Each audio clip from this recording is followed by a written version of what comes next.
Today I am going to talk on internal audit.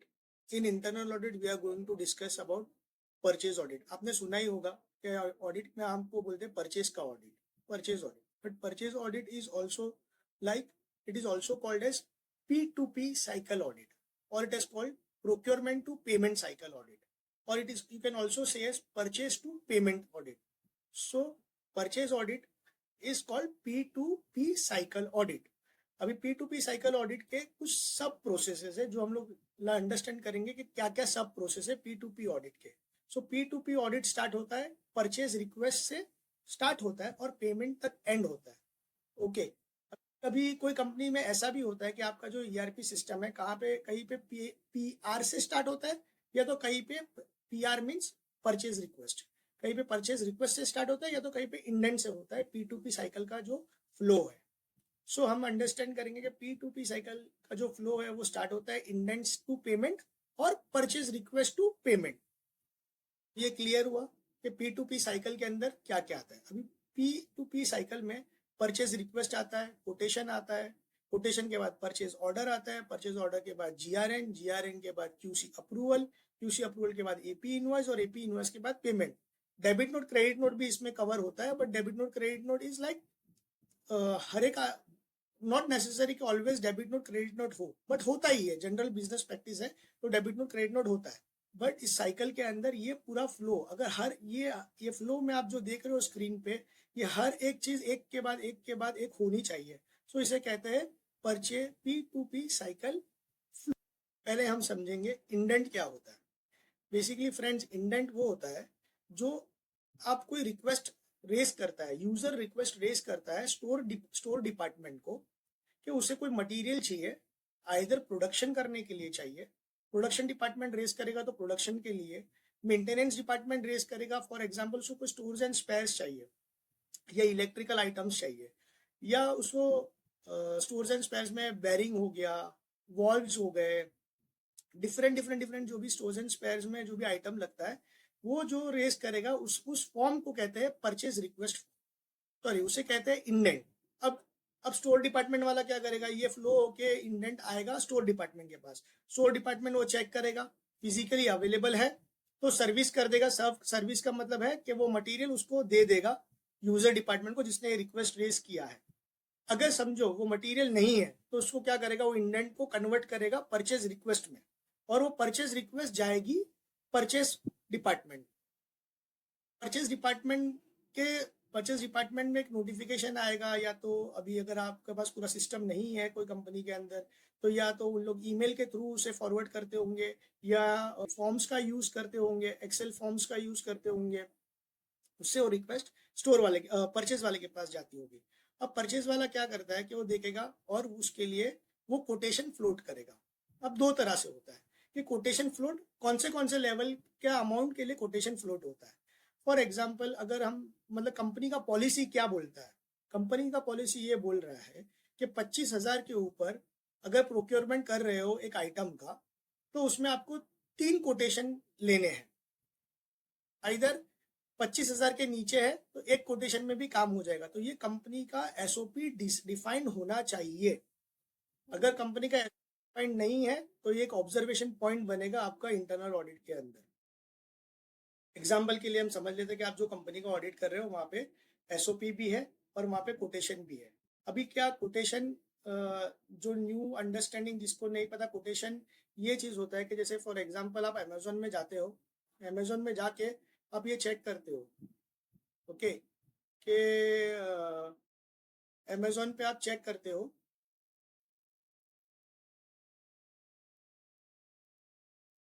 आप Amazon पे गए, Amazon पे चेक करते हो, तो एक आइटम चेक करो. फॉर एग्जांपल अभी जो स्क्रीन पे दिख रहा है कि आपने रेफ्रिजरेटर का एग्जांपल आ रहा है, और रेफ्रिजरेटर पे आप ये देख रहे हो स्क्रीन के ऊपर के यहाँ पे डिफरेंट टाइप्स के एक ही रेफ्रिजरेटर के डिफरेंट स्पेक्स हो गए.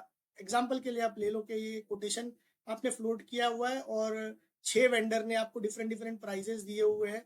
तो जो L1 होगा और जो आपके स्पेक से मैच करेगा, आप उसका कोटेशन आप एक्सेप्ट कर लोगे. ओके, कोटेशन क्लियर हो गया. कोटेशन क्या है? आफ्टर कोटेशन देयर कम्स है, जो आपने L1 सिलेक्ट किया है, अभी आप PO रेस करोगे और उस वेंडर को पीओ भेज दोगे। पीओ रेस करने के बाद क्या होता है कि जीआरएन आता है। Okay okay, don't miss this, पूरा वीडियो कंप्लीट देखना, नहीं तो पता नहीं लगेगा साइकिल में क्या है। और दूसरा, ये जितना भी आप फ्लो में परचेज रिक्वेस्ट से पेमेंट तक आप देख रहे हो, मैं इसमें हर एक फ्लो पे आपको बताऊंगा कि हर एक फ्लो में आप कौन से पैरामीटर्स बना सकते हो, और ऑडिट पॉइंट के अंदर ऑडिट में आप क्या क्या आपको चेक करना है। सिर्फ डॉक्यूमेंट ही चेक करना ऑडिट नहीं होता है, आपको क्या एंगल से चेक करना है वो भी मैं बताऊंगा। So please don't skip anything in between. Okay, so next is purchase order हो गया, फिर उसके बाद में मटेरियल आता है, गुड्स रिसिप्ट, जीआरएन होता है। ओके, जीआरएन के बाद वो क्यूसी का प्रोसेस होता है, क्यूसी में अप्रूव होता है, एंड फिर बाद में एपी। अब क्या होता है यहाँ बहुत बहुत एक आपको I will give you an insight कि क्यूसी के अंदर क्या होता है। बहुत सारी कंपनीज में क्यूसी सिस्टम में नहीं होता, आउट ऑफ द सिस्टम होता है। ओके, और आप हम आपको तो पता ही है, या तो नहीं भी पता है तो मैं आपको बता दूं कि कम्युनिकेशन सबका बहुत वीक होता है। सो हियर क्यूसी वाले ने अगर कम्युनिकेट नहीं किया तो अकाउंट्स डिपार्टमेंट को या तो परचेज डिपार्टमेंट को, या तो क्यूसी वाले ने परचेज डिपार्टमेंट को तो कम्युनिकेट कर दिया, स्टोर डिपार्टमेंट को तो कम्युनिकेट कर दिया कि भाई ये फेल हो गया है मटीरियल, ये आप लेके जाओ, ये नहीं चलेगा। अब क्या होता है कि उसने फेल हो गया, परचेज वाले ने क्या किया, वो मटेरियल रिटर्न कर दिया, बट गलती से वेंडर ने आपको इनवॉइस भेज दिया है। अब लिंक नहीं है क्यूसी का। ओके, तो ये बहुत इंपॉर्टेंट चीज है, ये याद रखना। मैं बाद में आपको वापस डिटेल में बताऊंगा क्या रोल प्ले होता है।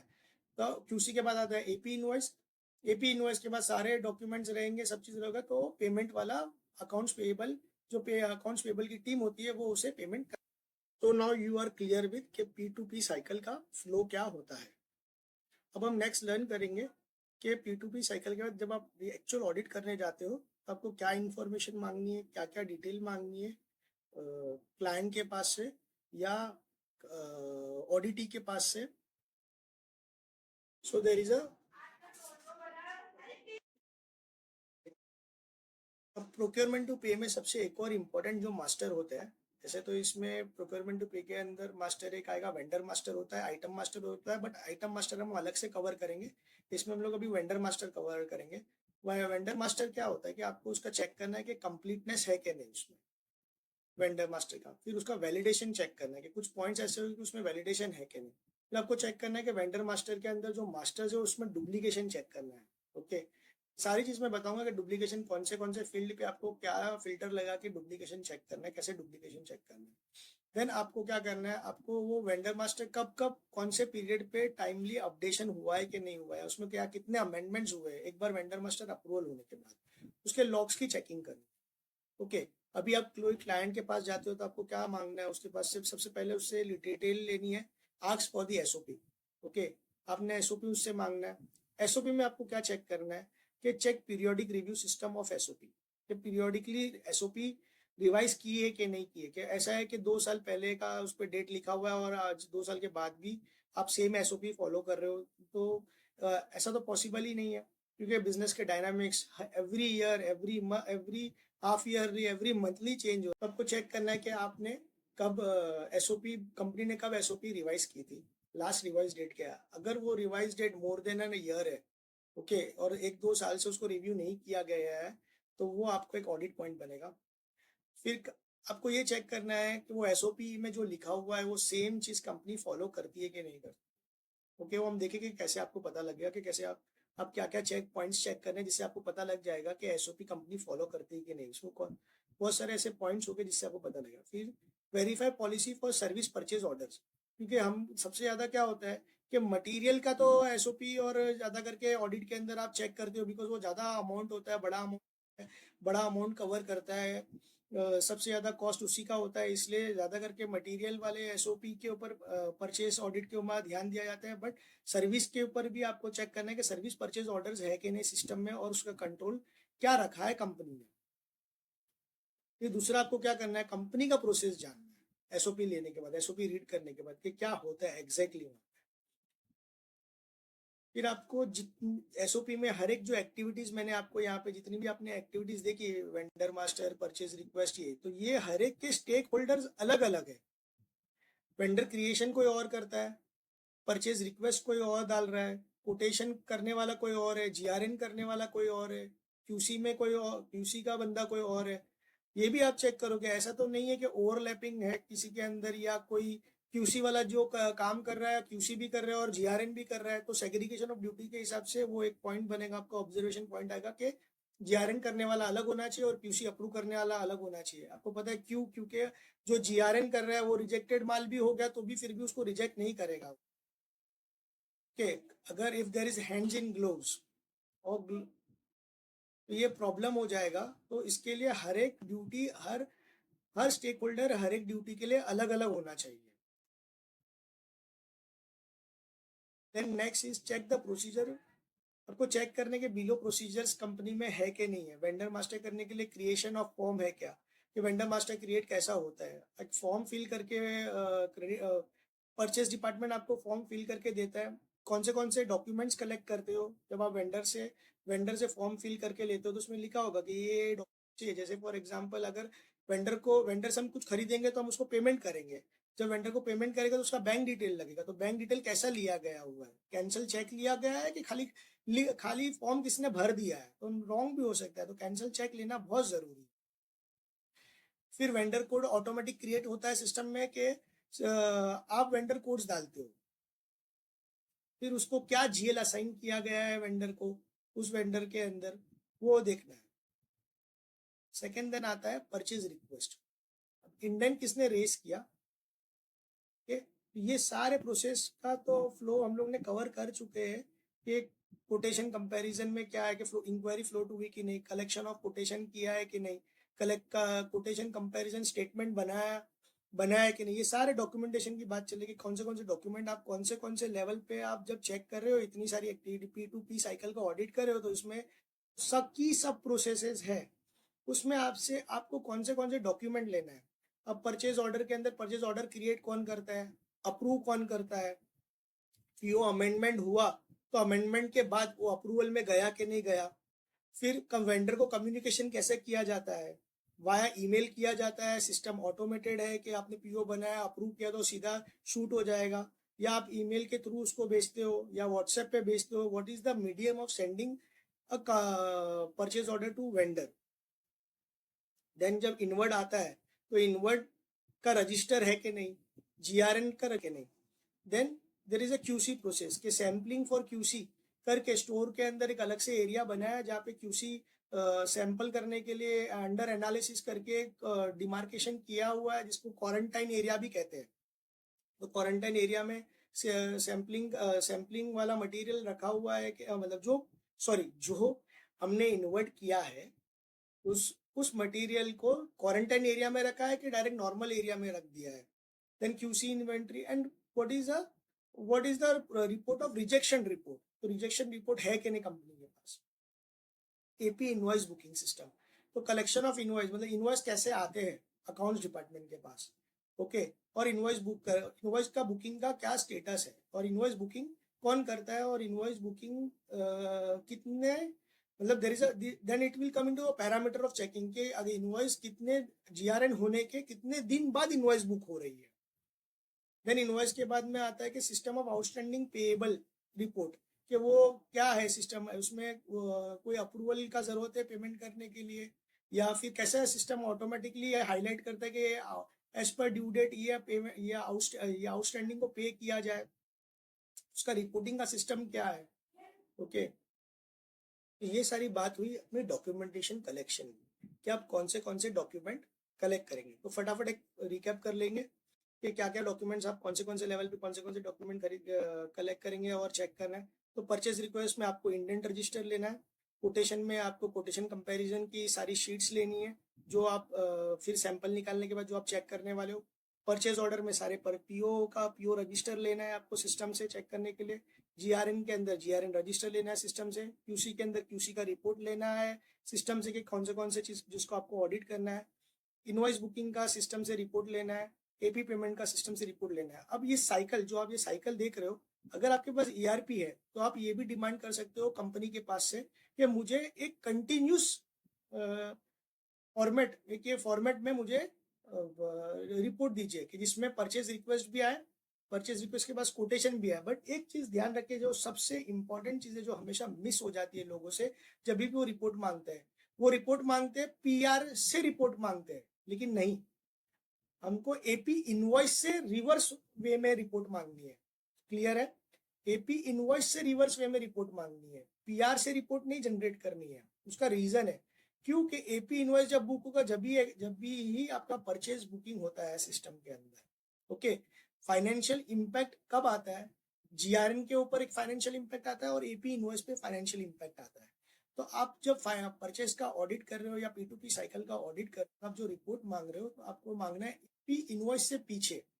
ओके, फॉर एग्जांपल अगर आप अगस्त या अप्रैल 2025 का ऑडिट कर रहे हो तो आपको ये देखना है कि अप्रैल 2025 में कितने एपी इनवॉइसेस बुक हुए, उससे रिवर्स मांगना है, उल्टा चलना है कि एपी इनवॉइस के ऊपर आप उसका रेफरेंस में जो इनवॉइस बुक हुए उसका क्यूसी अप्रूवल दिखाओ रिपोर्ट में, उसके जो क्यूसी अप्रूव उसका उसके कनेक्शन के अंदर कौन से जीआरएन थी, उस जीआरएन के कनेक्शन में परचेज ऑर्डर ले लो, उस परचेज ऑर्डर के कनेक्शन में आप कोटेशन का अगर है सिस्टम के अंदर तो बहुत अच्छी बात है, नहीं तो फिर परचेज ऑर्डर के डायरेक्ट आप परचेज रिक्वेस्ट का रिपोर्ट ले लो। So in continuation from, but it starts from AP invoice and go in reverse direction towards purchase request.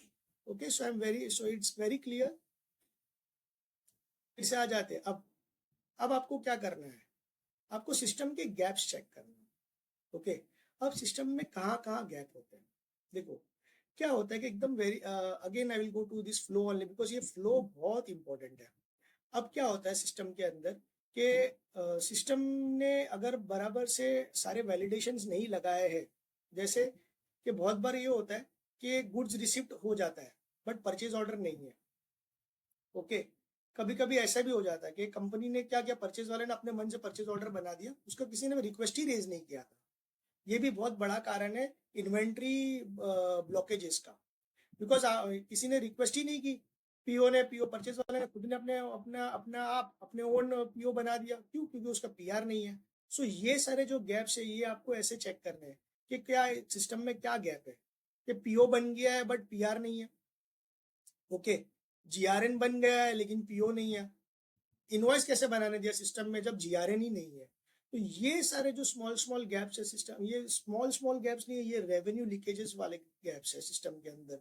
Because इसी से ही इन्वेंट्री का पाइलअप स्टार्ट होता है और वहीं से कंपनी का डाउनफॉल स्टार्ट होता है। तो वेरी इंपॉर्टेंट है कि आपको ये चेक करना है, हमेशा ये चेक करना है कि कहीं पे भी सिस्टम ब्रेक तो नहीं हो रहा है।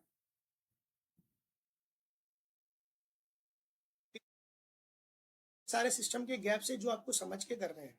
अब ये एक गैप हो गया, अब दूसरा गैप क्या होता है सिस्टम के अंदर कि प्रोसेस सब कुछ आपको सही दिखेगा। ओके, कि कुछ भी मिसिंग नहीं है बीच में, बट एक प्रॉब्लम है। अब प्रॉब्लम क्या आती है कि जीआरएन तो है, अब क्या होता है कि पीओ में क्वांटिटी आपने परचेस करनी है 1000। ओके, तो जीआरएन में वो एडिट कर सकता है 1200।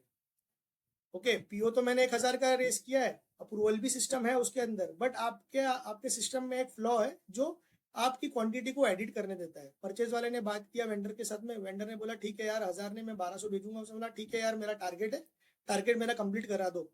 तो उसने क्या किया, 1000 का 1200 कर दिया। और आपके भी सिस्टम में फ्लॉ है जो परचेज वाले को पता है, मतलब मैं किसी को ब्लेम नहीं कर रहा हूँ, but being an internal auditor ये हमारा बेसिकली ये हमारा क्या कहते हैं कि हमारी रिक्वायरमेंट है ये चेक करना, क्योंकि हमारा जॉब ही ये ऐसा है कि ये चेक करना है हमको। ओके, तो ये सबसे बड़ा गैप है जो आपको चेक करना है कि बस अगर पीओ 1000 का है तो परचेज जीआरएन 1200 की बुक नहीं करने देना चाहिए। अब दूसरा एक गैप आता है कि बहुत सारी कंपनीज में मैंने ऑडिट किया तो मुझे पता लगा कि पीओ के अंदर सेम जीआरएन में भी रेट दिख रहा है। तो ये आपको एक ऑडिट फ्लैग रेज करना है कि अगर पीओ में रेट दिख रहा है तो जीआरएन में रेट नहीं दिखना चाहिए। उसका मैं कारण बताता हूँ क्या कारण है। देखो फॉर एग्जाम्पल कोई कोई चीज ऐसी इंपॉर्टेंट होती है जो चोरी हो सकती है। ओके, मैं यहाँ पे किसी पे कोई आरोप लगाने की कोशिश नहीं कर रहा हूँ, बट पॉसिबल है, होता है। हमने बहुत सारे ऐसे फ्रॉड्स भी पकड़े हैं कि जहाँ पे बहुत सारी चीजें चोरी हुई है। और मान इसके लिए हम लोग ने एक ये बनाया हुआ है कि अगर पीओ में जो रेट दिख रहा है वो जीआरएन में रेट नहीं दिखेगा। बिकॉज स्टोर वाले को जो जीआरएन बुक होता है वो स्टोर में बुक होता है, तो स्टोर वाले को रेट बुक करने का कोई भी जरूरत नहीं है। ओके, अगर स्टोर वाला रेट तो चोरी होने के चांसेस है। अगर स्टोर वाले को रेट ही नहीं दिखेगा तो उसको पता ही नहीं है माल कितने का है। अब कुछ लोग ऐसा आर्ग्यूमेंट करते हैं कि अरे यार ऐसा थोड़ी कि स्टोर वाले को पता ही नहीं है कि माल कितने का होता है। ठीक है, स्टोर वाले को पता है, लेकिन मेरी एक ड्यूटी हाइड होनी चाहिए, वो हाइड होनी चाहिए, तो रेट हाइड होना चाहिए, एकदम वेरी सिंपल। ओके, जब एक तो चीज होती है कि मैं तिजोरी खुली रखूं और सोचूं कि चोरी ही नहीं होगी, या तो मैं तिजोरी पे लॉक लगाऊं फिर भी चोरी तो होती है। तो लेकिन बेटर क्या है, तिजोरी पे लॉक लॉक लगाना। तो यही मैं आपको एक्सप्लेन करना चाहता हूँ कि जीआरएन में रेट नहीं दिखना चाहिए। ओके, अभी ये हो गया। अब इसमें एक ऐसा है कि नहीं, ऐसा तो होता ही नहीं है। मतलब अभी हम लोग फार्मा कंपनीज के ऑडिट करते हैं, तो फार्मा कंपनीज में क्या होता है कि जो टैंकर में माल आता है, ओके, अब टैंकर के अंदर ऑर्डर दिया है 15 KL का, लेकिन थोड़ा वेरिएशन होता है 2 to 3% का, तो उसे टॉलरेंस कहते हैं। तो जीआरएन पे आप टॉलरेंस सेट कर सकते हो। ओके, कि 10,000 लीटर का सॉल्वेंट आया है, तो 10,000 के बदले में 10,100 बुक करने देगा या 200 बुक करने देगा, तो आप परसेंटेज में टॉलरेंस लगा सकते हैं, कम भी और ज्यादा भी, बट उससे बाहर नहीं होना चाहिए। तो वो चेक करना है आपको कि टॉलरेंस कोई लिमिट सेट की है कंपनी ने, अगर वो अलाउड नहीं है तो। ओके, देन नेक्स्ट क्वेश्चन आता है कि क्यूसी अप्रूवल की लिस्ट आपको लेनी इसलिए जरूरी है क्योंकि मैंने आपको पहले कहा कि कम्युनिकेशन वीक होता है। या तो कम्युनिकेशन वीक होता है या तो कम्युनिकेशन कहा तो होता है, बट हमारे सिस्टम में कैसा है कि कहीं पे नोट नहीं होता है, कहीं पे ऐसा दिखता नहीं है, कोई रिपोर्टिंग नहीं होती कि मैंने कितना किसको क्या टास्क दिया हुआ है। उसके कारण क्या हो जाता है कि क्यूसी रिजेक्ट भी तो हुआ है, लेकिन फिर भी एपी इनवॉइस बुक हुआ है और मैंने ऐसा देखा है पेमेंट्स भी हुए हैं। सो इट्स बेटर कि उसका एक लिंक चेंज होना चाहिए। जब भी आप सैंपल चेक कर रहे हो उसमें आप ये चेक करो कि उसमें क्यूसी का एक क्यूसी सर्टिफिकेट होना चाहिए, जो हमारा इंटरनल सर्टिफिकेट होगा, और उसमें वो अप्रूव्ड होना चाहिए। अगर रिजेक्ट है तो उसकी डेबिट नोट उन्होंने बनाई है कि नहीं, ये चेक करने में। अगर आप ये देखते हो, अभी उसमें बहुत सारे चीज होते हैं, पैरामीटर्स चेक करना क्यूसी के अंदर, क्यूसी की जो रिपोर्ट होती है। ओके, तो आपको वैसे भी सैंपल बेसिस पे चेक करना है। जैसे हम लोग केमिकल कंपनीज में और फार्मा कंपनीज में क्या होता है कि एक, या तो हर कंपनीज में एक स्पेसिफिकेशन होता है, और स्पेसिफिकेशन में एक होता है ग्रेटर देन और लेस देन। ओके, तो आपको ये चेक करना है कि ग्रेटर देन और लेस देन में वो जो आ रहा है, तो उसी रेंज में वो मटेरियल उसने अप्रूव, अभी आज चेक करो। इसका मतलब ये नहीं क्यूसी में अप्रूव लिखा है तो सीधा आंख बंद करके आपको ओके बोलना है कि हाँ भाई प्रोसेस बराबर है। आपको भी वो चेक करना है, क्योंकि हम लोग ने बहुत बार ऐसा देखा है कि ऐसे मांगा था 98%, बट क्यूसी वाले ने 95% पे भी अप्रूव किया हुआ है। फिर हम लोगों ने उसके पॉइंट रेस किया और जब पता लगा तो ठीक है, उसके बहुत सारे रीजन थे कि क्यों उसने अप्रूव किया हुआ है, but it's okay. Means management knows about it, then it's fine. But if there might be cases के वहां पे अप्रूव हो गया जिसमें 95% आपने अप्रूव किया हुआ है, तो ये आपको पॉइंट रेस करने के, these are the numbers of transaction जहाँ पे क्यूसी का स्पेक्स मैच नहीं होता फिर भी क्यूसी ने अप्रूव किया हुआ है। Okay, then comes AP invoice. अब एपी इनवॉइस में भी एक इशू होता है, कभी कभी सिस्टम में क्या होता है कि बग होने के कारण या सिस्टम में कंडीशंस नहीं लगाई है, तो आप क्वांटिटी चेंज कर सकते हो, रेट चेंज कर सकते हो, तो ये सारी चीजें अलाउ नहीं होनी चाहिए। कि रेट चेंज हो गया और वैल्यू चेंज हो गया, ये नहीं होना चाहिए। If you are doing internal audit तो वहाँ पे एक डिसिप्लिन होना चाहिए कि इनवॉइस भी वही मटेरियल का है जितना मटेरियल उसने सप्लाई किया हुआ है। आपको बहुत लोग बोलेंगे कि नहीं ठीक है ना, हम लोग उतना आप बुक कर लो, फिर आप मेरे को डेबिट नोट रेस कर दो, क्यों हमारा काम बढ़ा है अकाउंटेंट्स का। तो सिंपल रूल है कि भाई जितने का माल आया है, जितनी वैल्यू बन रही है, उतना ही एपी इनवॉइस अप्रूव होना चाहिए। उससे ज्यादा कम का इनवॉइस रहेगा तो वो इनवॉइस एक्सेप्ट नहीं होना चाहिए। तो आपको ट्रांजेक्शन फ्लैग फ्लैग करने हैं कि कितने ट्रांजेक्शन इन एक्चुअल में तो वैल्यू बन रही है 1 लाख रुपए, और XYZ मतलब जो भी सैंपल, जो भी ABC या जो भी फिगर्स बन रहा है उसके हिसाब से वो इनवॉइसेस नहीं है, इतने इनवॉइसेस मिसमैच हो रहे हैं आपकी एपी इनवॉइस से हिसाब से, जो ट्रांजेक्शन के हिसाब से जो वैल्यू बननी चाहिए, और अमेंड किया गया है उस एपी इनवॉइस के सिस्टम में। जहाँ पे एपी इनवॉइस बुक होता है उसमें वो अमेंडमेंट की गई। और आपको चेक करना है कि इसके बाद ही एपी इनवॉइस बुक होने के बाद ही पेमेंट होता है कि नहीं होता है। अब परचेज ऑर्डर में एक और बहुत इंपॉर्टेंट चीज़ है जो ऑडिट के अंदर होती है। जैसे फॉर एग्जाम्पल क्या होता है कि आपने एक पीओ रेस किया हुआ है 10,000 क्वांटिटी का, उसका रेट है 30 रुपये। अब क्या होता है, वेंडर क्या करता है कि 5,000 सप्लाई करता है 30 रुपये में, और फिर रेट बढ़ जाता है। ओके, और वो वापस परचेज वाले को बोलता है कि यार नहीं चलेगा, तुम मेरे को और रेज नया पीओ दे दो मेरे को। अब उसने पहले तो जब हमने ऑर्डर दिया था, ओके, फिर क्या होता है 5,000 का और एक ऑर्डर रेज होता है, वो तो ओपन का ओपन रह जाता है। 5,000 क्वांटिटी 10,000 है, 10,000 के सामने 5,000 आ गई, 5,000 उस पीओ नंबर 1 की ओपन है। दूसरा पीओ नंबर 2 रेज होता है, 5,000 क्वांटिटी 35 रुपए से।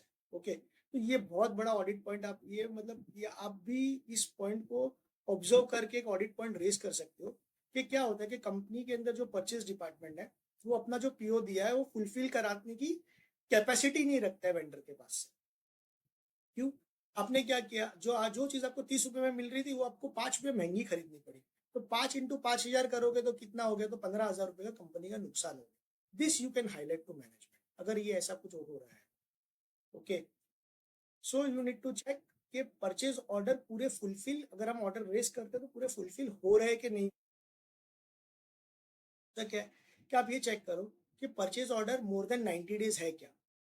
अगर कोई एक्सेप्शन ऑर्डर है उसको छोड़ दो, जैसे क्या होता है कि हम लोग ने इंपोर्ट किया, उसका लीड टाइम ही 7 मोर देन 90 डेज है।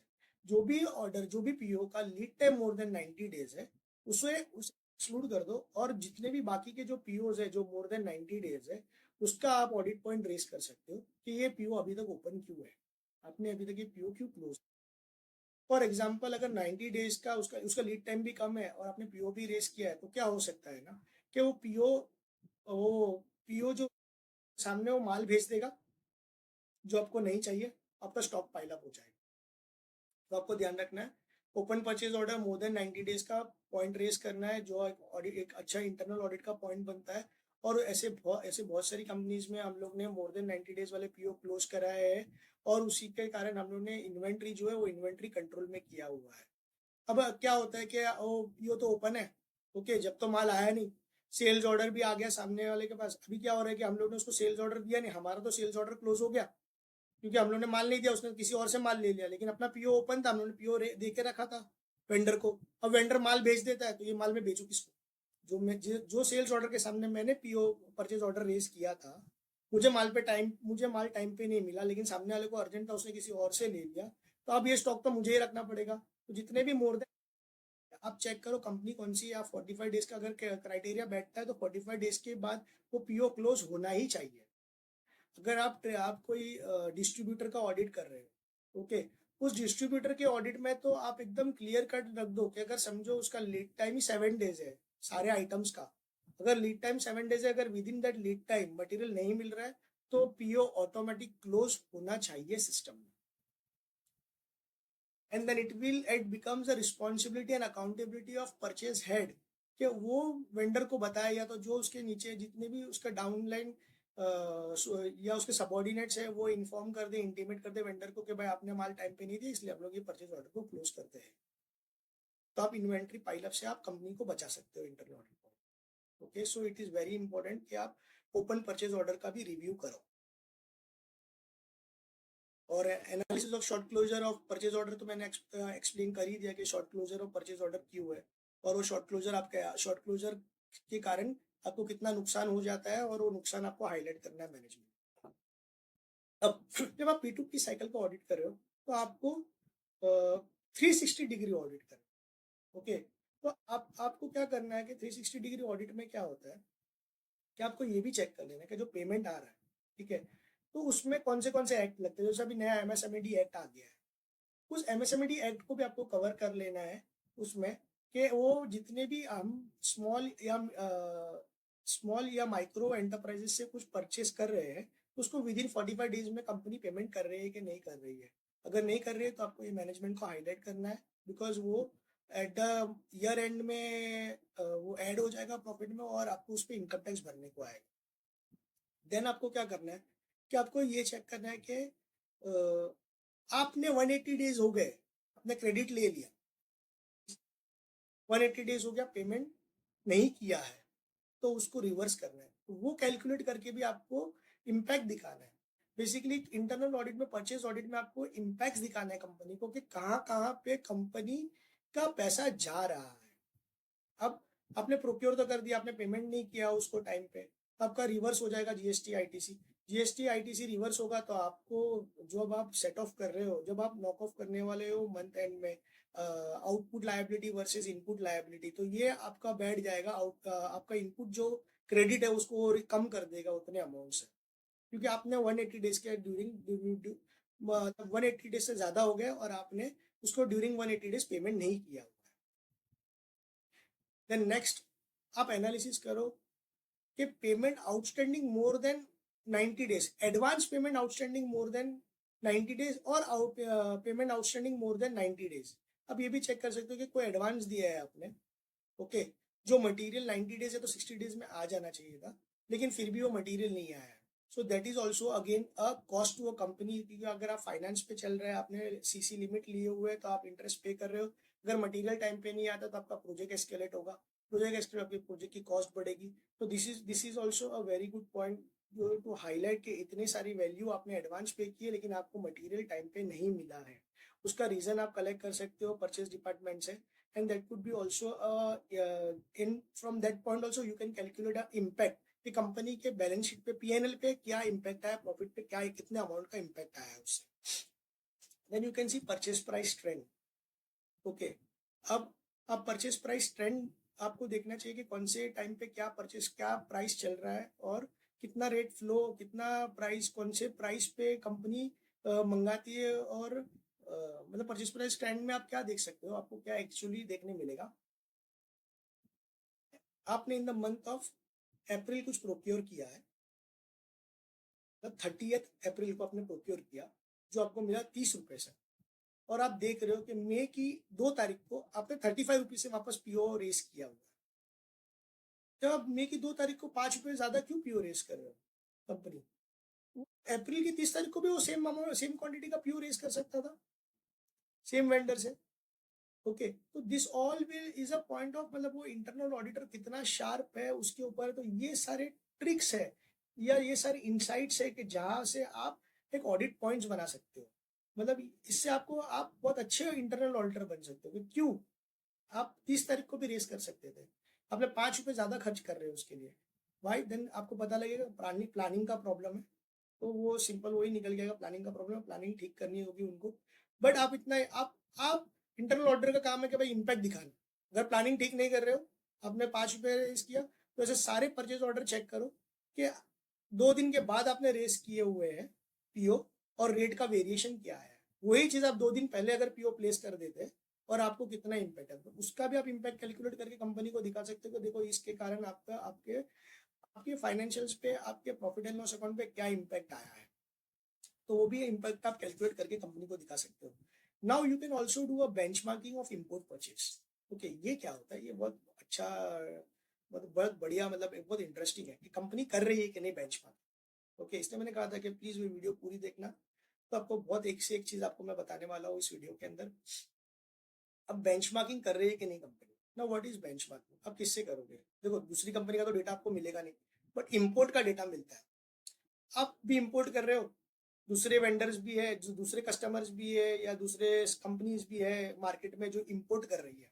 ओके, अब चेक करो कि आप कितना स्ट्रांगली, और आपका आपका परचेज डिपार्टमेंट कितना स्ट्रांग है इंपोर्ट करने के लिए। ओके, वो उससे मांगो। अगर वो नहीं कर रहा है तो आप एक पॉइंट लिख सकते हो कि the company does not have a system, a company does not have a mechanism to do a benchmarking of import purchase prices. Okay, तो आपको कंपनी, एक तो फिर नेक्स्ट क्या होगा कि वो उनको रिपोर्ट बनानी होगी। अगर आपने पॉइंट डाल दिया तो उससे पता लगेगा कि कंपनी कितना स्ट्रांग है इंपोर्ट करने में, उसका प्राइस कैसा नेगोशिएट करता है उसका परचेज वाला। ओके, फिर और चीजें जो इसमें नहीं लिखी, आप चेक करो कि जब परचेज ऑर्डर हम देते हैं, परचेज ऑर्डर जो रेस करते हैं, उसमें टर्म्स एंड कंडीशन कितना क्लियरली लिखा हुआ है।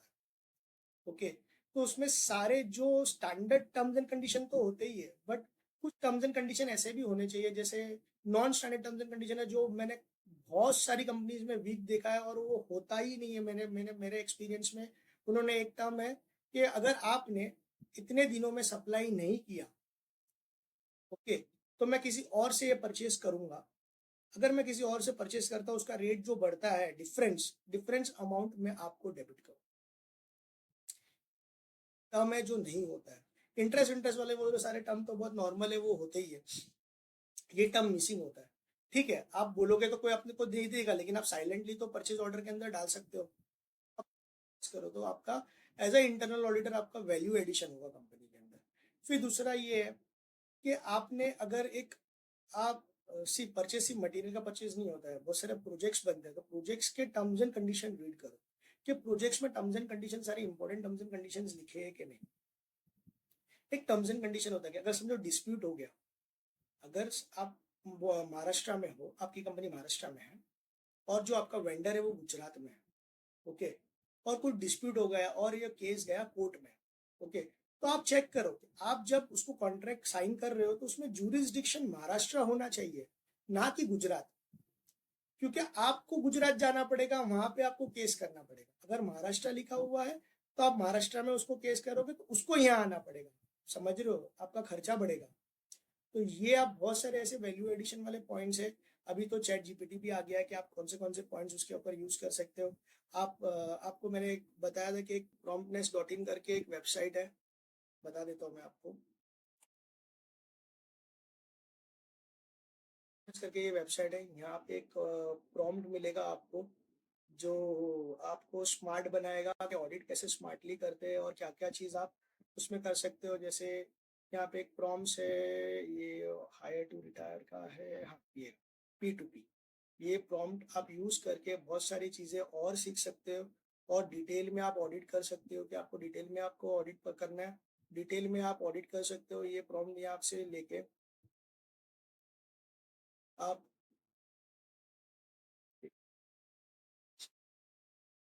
डिटेल में ऑडिट कर सकते हो आपका प्रॉम्प्ट का।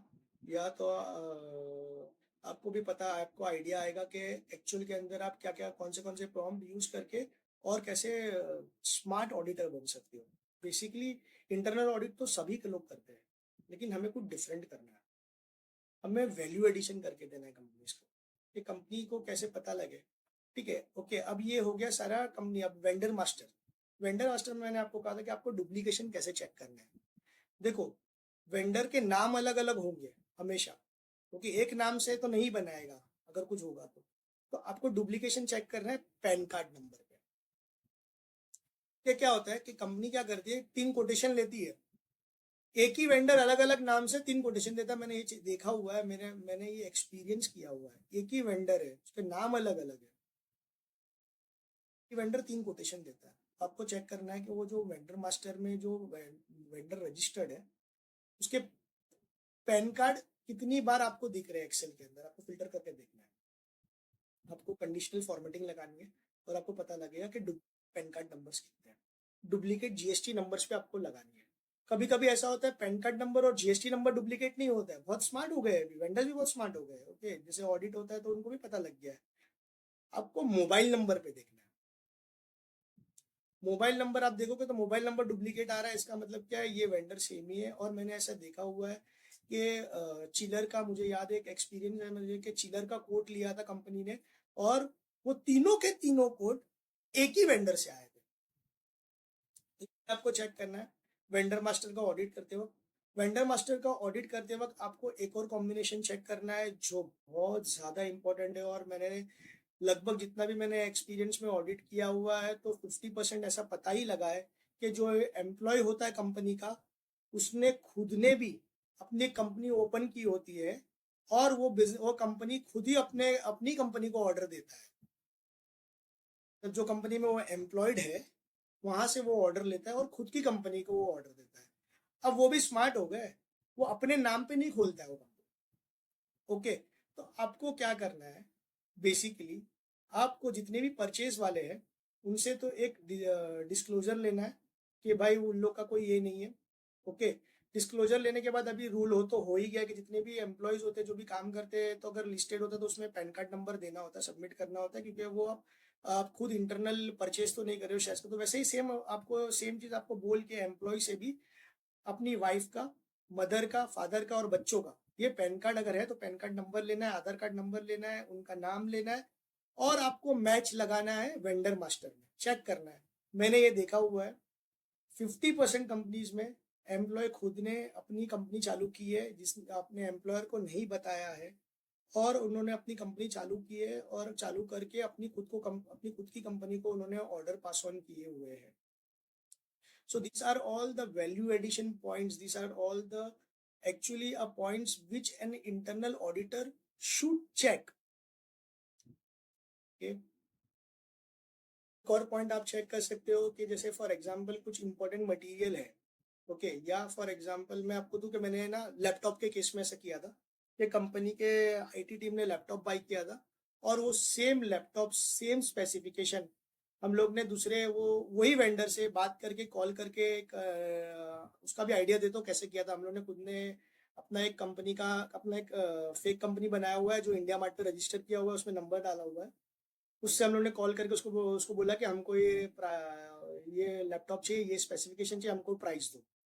और वो प्राइस जो हम लोग ने हमको जो कोर्ट में मिला और जो कंपनी ने खरीदा था उसमें नहीं तो 10 से 12% का डिफरेंस आया. सेम चीज हम लोग ने एक बार किया था बायोमेट्रिक मशीन के अंदर. कंपनी का नाम नहीं लूंगा, जो वेंडर उसका भी नाम नहीं लूंगा, जो क्लाइंट उसका भी नाम नहीं लूंगा. उसमें हम लोग ने क्या किया था, हम लोग ने चेक किया था तो हम लोग को पता लगा कि वो बायोमेट्रिक्स मशीन हम लोग ने जो कोटेशन लिया. Okay okay and this is all for learning purpose. भाई मैं पहले बोलते तो कोई मेरे पास okay this is for learning purpose. तो बायोमेट्रिक्स का हम लोग ने कोड चेक किया, कंपनी का देखा और हम लोग ने खुद ने उसका कोड लिया. जब हमने खुद ने उसका कोड लिया तो उसमें भी नहीं तो 10 to 15% का डिफरेंस आया है. तो ये एज एन इंटरनल ऑडिटर आप ये ऐसा कुछ कर सकते हो. फिर हम लोग ने फ्लेम प्रूफ वाटर का कोट लिया, जो water pump flame proof water pump का कोड लिया था. उसमें भी हमको 5 to 7% का डिफरेंस मिला था. So this are the points where an as an internal auditor you can play a smart role कि आपको क्या क्या चीज कैसे कैसे चेक करनी है. So it's now a time. अभी एआई भी आ गया है. ओके सो एआई से आपको ये दिखाना है कि एआई तो स्मार्ट है ही है बट हम एज एन इंटरनल ऑडिटर हम भी कितने स्मार्ट है, बिकॉज एआई ये सारी चीजें नहीं सोच सकता है. ये सिर्फ इंटरनल ऑडिटर जो एकदम स्मार्ट इंटरनल ऑडिटर है वही ये सारी चीजें सोच सकता है. तो आपको चेक करना है. जैसे फॉर एग्जाम्पल मैंने एक और किया था, जैसे बॉल बैरिंग्स, जो बहुत बड़ी साइज की बॉल बैरिंग थी. उसका कोट उसका उसका वैल्यू कुछ 36,000 रुपीज था. तो वो हम लोग ने चेक किया 2-3 वेंडर से कोट लेके. तो वो नियरली सेम आया, 1,000 या 500 रुपये का डिफरेंस आया. तो हम लोग ने उसको इग्नोर कर दिया. और तो so you need to show के you need to act smart कि आप कौन से insights, this all the insights which because we are doing internal audit. ऐसे ही हम लोग इंटरनल ऑडिट करते हैं. तो ये सेम चीज मैं आपको गाइड करूंगा कि आप भी ये कैसे कर सकते हो. तो आपको ये क्लियर हो गया कि आप क्या और पॉइंट्स चेक कर सकते हो. एज एन इंटरनल ऑडिटर आपकी आईज बहुत शार्प होनी चाहिए. ओके जब आप ऑडिट कर रहे हो तो आप इनवॉइस का फॉर्मेट देखो. आपको पता लग, जैसे हम लोग ने एक ऑडिट किया था लेबर चार्जेस का. ओके वो वेंडर भी अलग, सब कुछ अलग, लेकिन दोनों इनवॉइस फॉर्मेट उसके सेम थे. ओके तो इनवॉइस फॉर्मेट सेम होने के कारण उन्होंने वही उसने डुप्लीकेट इनवॉइसेस रेज किए हुए हैं based on the attendance sheet and based on the same. उसने सेम रखा दोनों का ये, और उसने ये चेक किया. ठीक है वो परचेज में नहीं आ रहा, लेकिन आपको इनवॉइस का फॉर्मेट याद रखना है. बिकॉज एज परचेज में तो हमको मिला नहीं, बिकॉज सबके तो सारे लोग टैली यूज करते हैं तो सबके इनवॉइस फॉर्मेट ही सेम है. अभी इनवॉइस फॉर्मेट मुझे याद है तो इसलिए मैं एक बता दूं कि ये एक एग्जांपल है कि आपको वो भी ध्यान रखना है कि आपको आपकी आई शार्प रखनी की आपकी इनवॉइस फॉर्मेट तो मैच नहीं हो रहे. अगर इनवॉइस फॉर्मेट मैच हो रहा तो आपको चेक करना चाहिए. सेम आप कोटेशन में भी चेक कर सकते हो. कोटेशन अगर हार्ड कॉपी कोटेशन आया या तो सॉफ्ट कॉपी कोटेशन आया तो उसमें भी आप चेक कर सकते हो. भले नाम अलग अलग है, फोन नंबर भी अलग अलग है, अगर फॉर्मेट सेम है. क्योंकि कोटेशन जो है वो टैली में नहीं बनता है, वो एक्सेल में ही बनाता है. फॉर्मेट सेम है, देन आप उसका और फर्दर इन्वेस्टिगेशन करो या आपको कुछ ना कुछ उसमें कोई हिंट मिलता है, then you can come up with a good internal audit point for a company. As auditor आप कंपनी को क्या क्या चीज ऑटोमेट करने की सजेशन दे सकते हो और कौन से लेवल पे आप अप्रूवल्स बोल सकते हो. ओके एज ऑडिटर आप कंपनी को ये सजेस्ट कर सकते हो कि बहुत सारे टूल आ गए हैं मार्केट में जिसका यूज करके आप ऑटो कोटेशन फ्लोट कर सकते हो. क्या होगा कि आपने कोटेशन सिस्टम पे बनाया और सिस्टम के थ्रू वो कोटेशन जा रहा है वेंडर को, और वेंडर को उसमें रेट डाल के आपको रिवर्स आ जाएगा. तो आपको स्क्रीन पे ही दिखेगा सो देर इज नो नीड, आपको आपका टाइम बचेगा, आपका डुप्लीकेशन ऑफ वर्क बचेगा। और क्या होगा कि आप अभी 3 लोगों को सिर्फ फोन कर पा रहे थे बिकॉज आपको कोटेशन चाहिए, तो आप 3 के बदले अभी 10 लोगों को कर सकते हो, क्योंकि अभी आप अब तो क्या होगा कि उसको एक लिंक जाएगा आपके यहाँ से।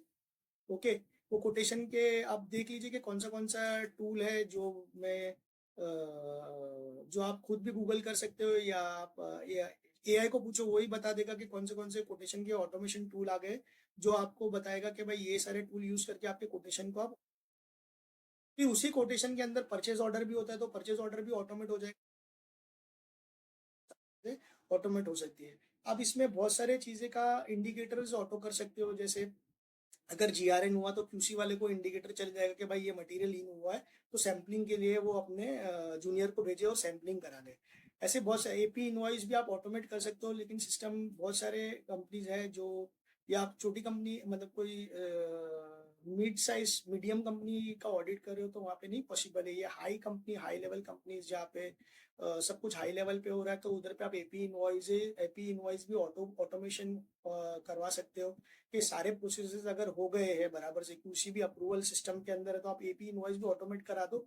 खाली क्या है कि पेमेंट करते वक्त उसको सारे डॉक्यूमेंट्स चेक करने हैं, तो एक पूरा बीच का एक एक्टिविटी ही कट हो जाएगी, जो एक्टिविटी पूरी ऑटोमेट हो जाएगी। Basically internal audit is based on कि आप कितना अच्छा ऑब्जर्वेशन करते हो। अब जितना अच्छा ऑब्जर्वेशन आपका जितना अच्छा होगा, उतना अच्छा आप इंटरनल ऑडिट कर सकते हो। ओके, इंटरनल ऑडिट में आप बेसिकली कोई भी कंपनी का आपको प्रोसेस समझना बहुत जरूरी है।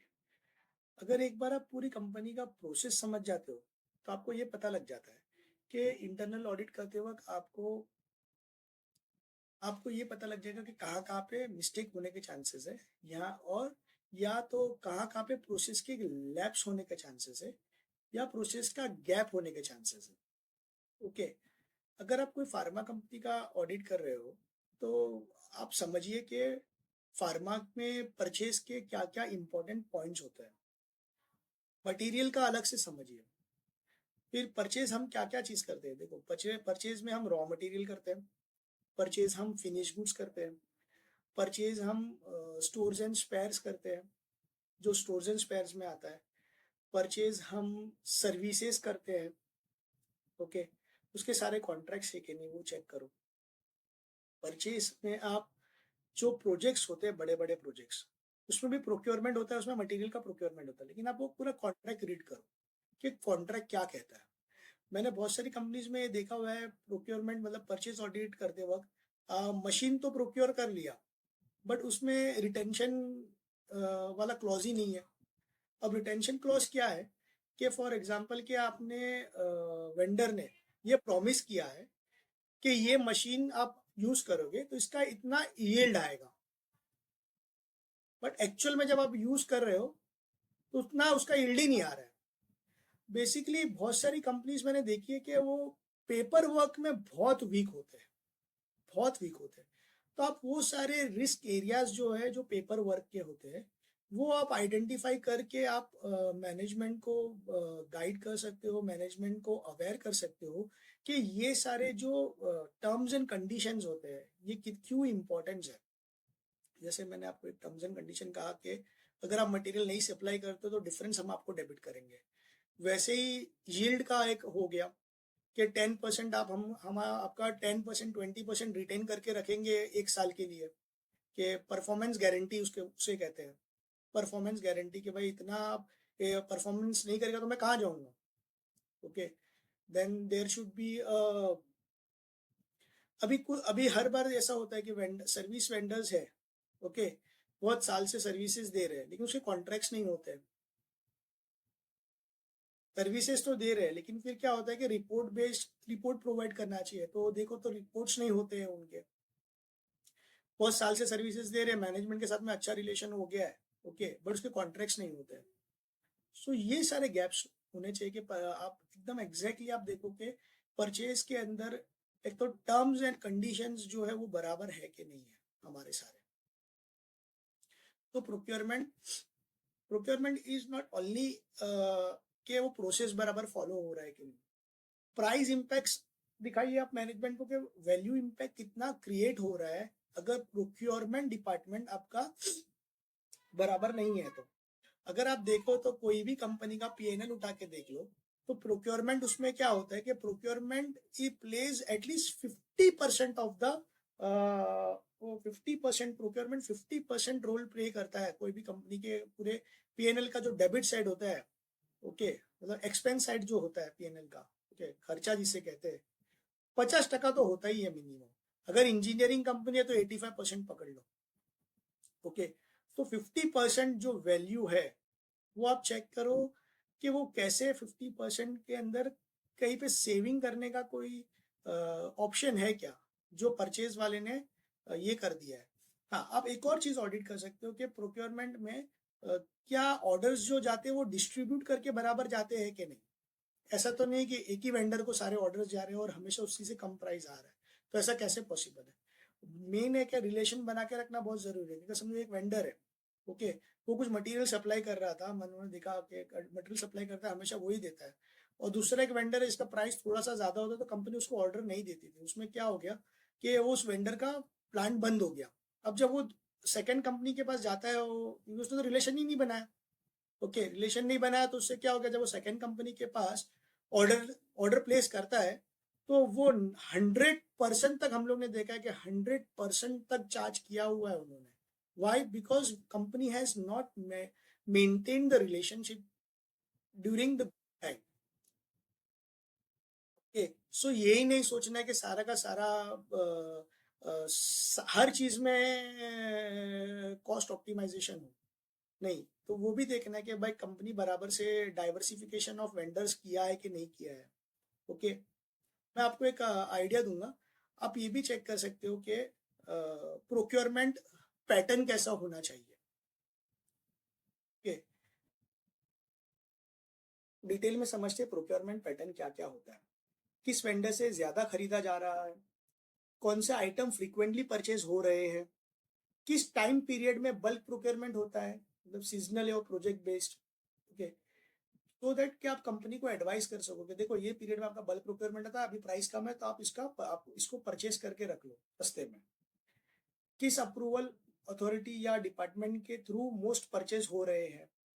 ओके, परचेज मैट्रिक्स जो बनाया हुआ है उसको डाइवर्ट करने के लिए 2 बार परचेज ऑर्डर रेज हो रहे हैं कि नहीं हो रहे। जैसे वेंडर कॉन्सेंट्रेशन पैटर्न जिसको बोलते हैं कि 70% से 80% परचेज एक ही वेंडर से हो रहा है क्या, तो वेंडर का डिपेंडेंसी आपका ज्यादा बढ़ गया, तो डिपेंडेंसी रिस्क हो गया।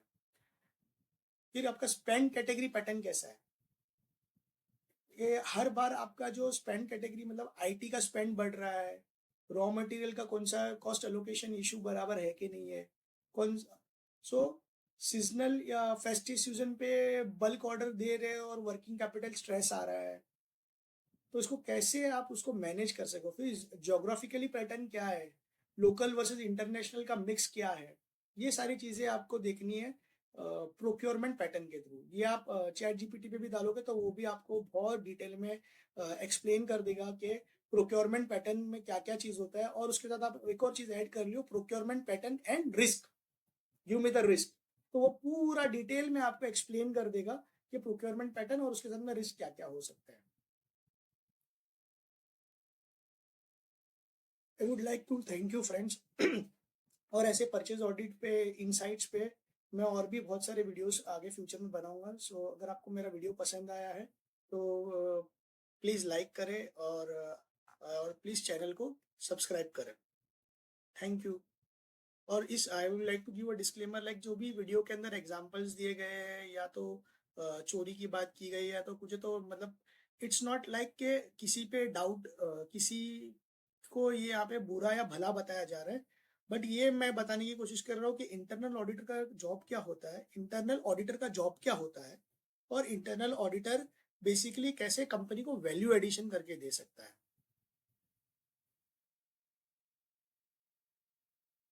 Okay, thank you.